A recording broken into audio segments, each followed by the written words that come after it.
Hello again from Berlin, only this time I'm at the library. You might guess that by the books behind me. I'm in my hair's pretty woolly, sorry. I'm in the room, larger room that often is used, 5 nights a week, and then several times through the day in the course of a week by various church groups, men's groups, women's groups, prayer groups. It's and on as well, there are churches who meet here. And one of the things that the Berlin Library Connections has is coffee, good coffee.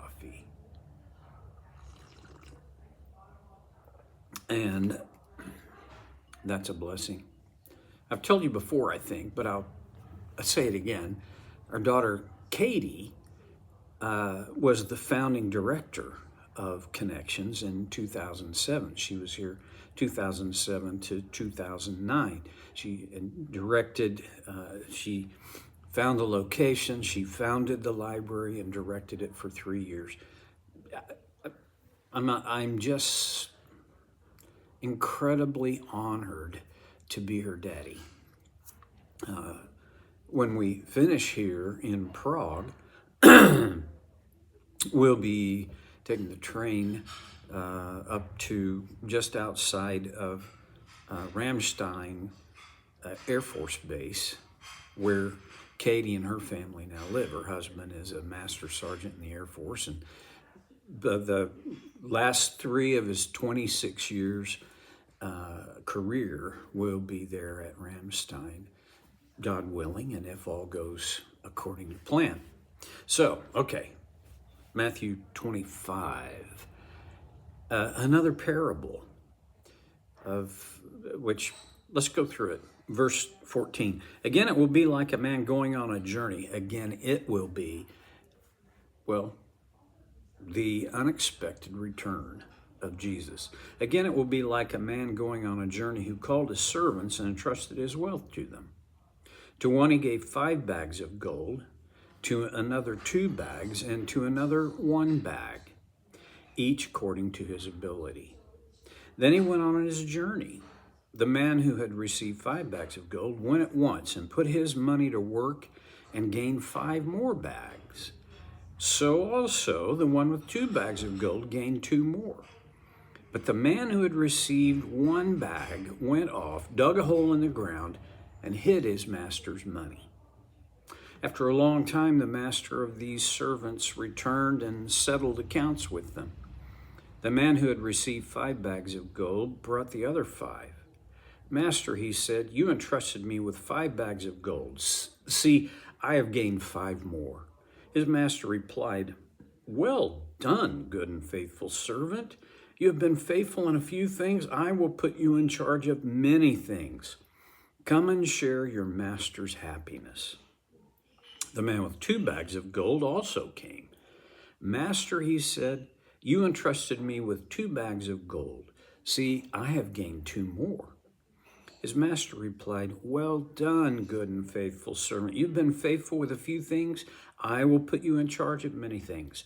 Come and share your master's happiness. Then the man who had received 1 bag of gold came. Master, he said, I knew that you are a hard man, harvesting where you have not sown and gathering where you have not scattered seed. So I was afraid and went out and hid your gold in the ground. See, here is what belongs to you. His master replied, you wicked, lazy servant. So you knew that I harvest where I have not sown and gather where I have not scattered? Well, then you should have put my money on deposit with the bankers so that when I returned, I would have received it back with interest. So take the bag of gold from him and give it to the one who has 10 bags. For whoever has been given more, and they will have an abundance. Whoever has will be given more, and they will have abundance. Whoever does not have, even what they have will be taken from them. And throw that worthless servant outside in the darkness where there'll be weeping and gnashing of teeth. Okay. A lot of times people call this the parable of the talents because in the original King James version of the Bible, these bags of gold were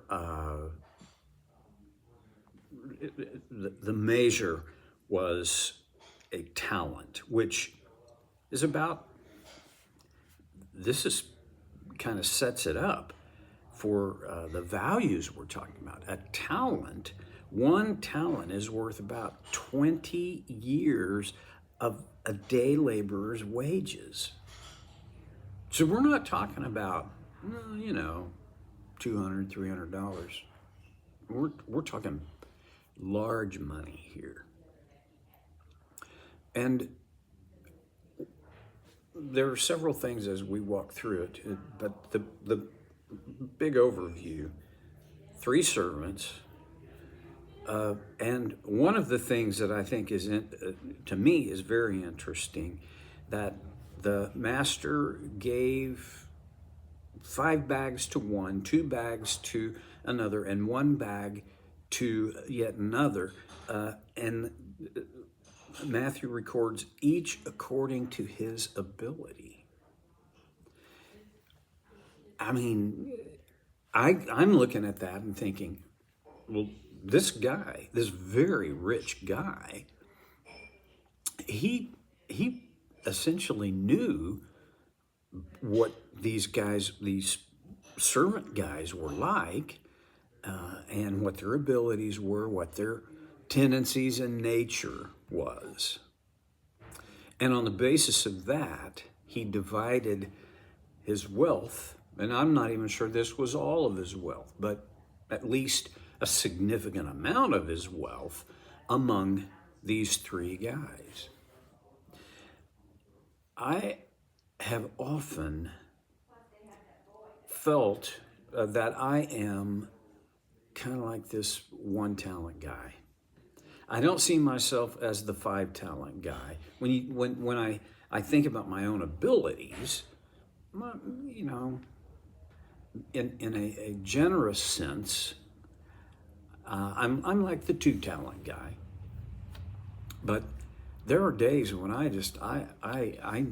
am the 1 talent guy. I'm not going to take a risk. I'm afraid. Well, okay. When you think about the 5 bags of gold, okay, 5 times 20 is 250, right? So you're talking 250 years worth of a day labor's wages. He goes out, this 5 talent guy, and we don't know how he does it, but one of the things we do know is the man who had received, this is in verse 16, the man who had received 5 bags of gold went at once and put his money to work. Well, part of this rich guy and his awareness of how these servants are wired is, do you think he would have been surprised by the guy he gave 5 talents to, that he had immediately gone out and gone to work? We don't know what he invested in. We don't know the level of risk that he took. But I do know this. Investment is risk. One of my dear friends, in fact, he and his wife traveled with us. They met us in Prague, and then we trained up here to Berlin together, and they were here until yesterday. He is a financial planner, and he knows what he does our money, and I'm like, pocket change. But he right up front said, okay, now investing is a risk. And so don't be unaware of that. Well, okay, this guy, the risk, I'm reading into it, I know, but the risk didn't scare him. He saw it as part of the deal.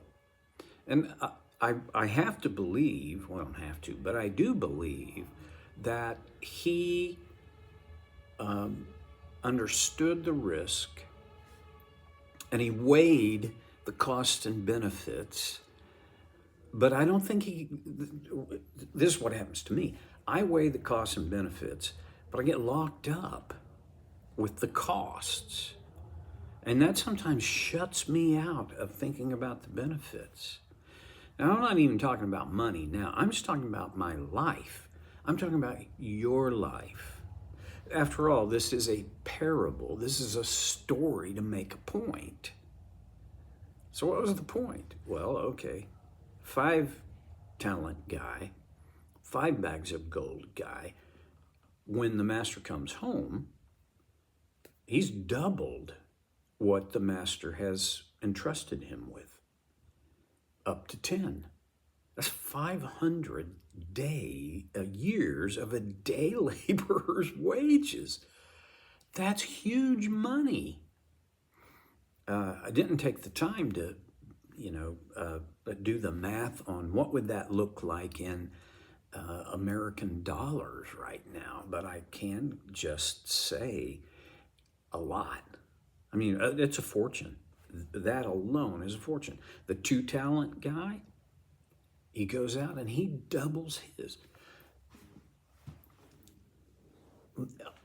This is just me, and it's because of my wiring. I have wondered,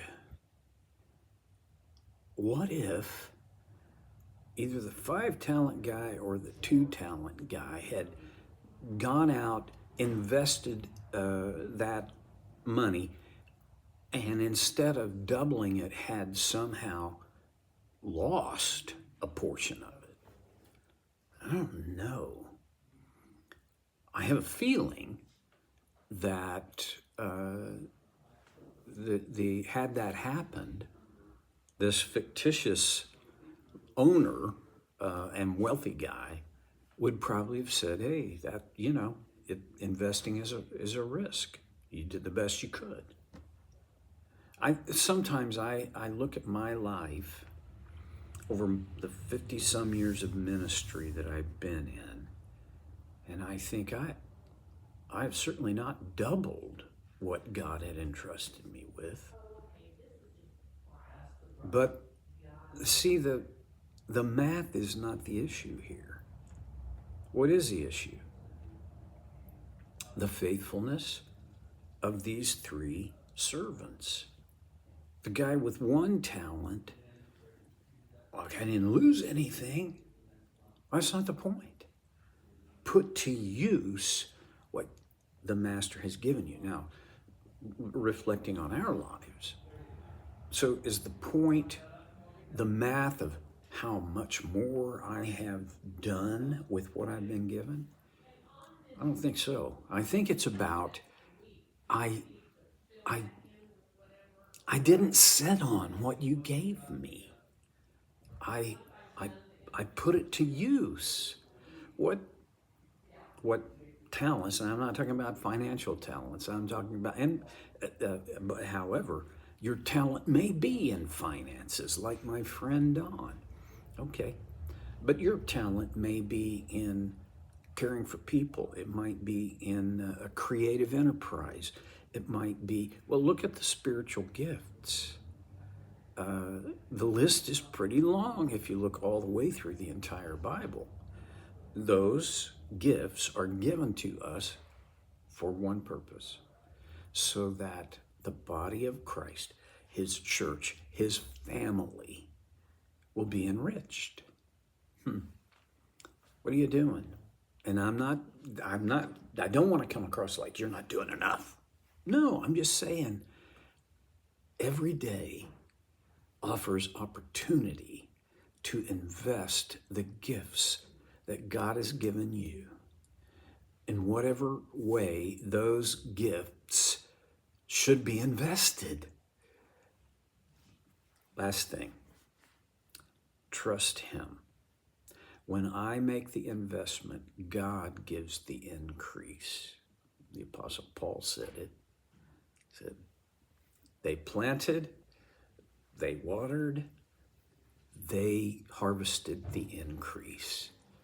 Okay, that's maybe you're a planter, maybe you're a waterer, maybe you're a harvester.